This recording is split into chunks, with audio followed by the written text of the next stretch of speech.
अस्सलाम वालेकुम नाज़रीन, जैसे कि आप जानते हैं कि बारिशों ने पूरे पाकिस्तान में तबाही मचा रखी है और इसी सूरत हाल का फ़ायदा उठाते हुए भारत ने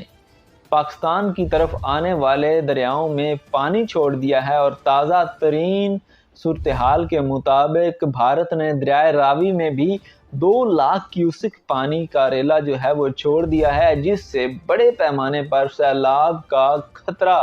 जो है वो मंडरा रहा है। और अब पाकिस्तान ने भारत से ये मुतालबा किया है कि हमें सूरत हाल से आगाह किया जाए कि कितना मज़ीद पानी जो है वो दरिया रावी में छोड़ा जाएगा, ताकि मुमकिना तौर पर सैलाबी सूरत हाल से निपटने के लिए इक़दामात किए जा सकें। नाज़रीन, ये भारत की तरफ से पहले भी होता आया है। जब पाकिस्तान में इस तरह के वाक़यात होते हैं, बारिशें ज़्यादा होती हैं, तो वहाँ से पानी छोड़ दिया जाता है ताकि पाकिस्तान में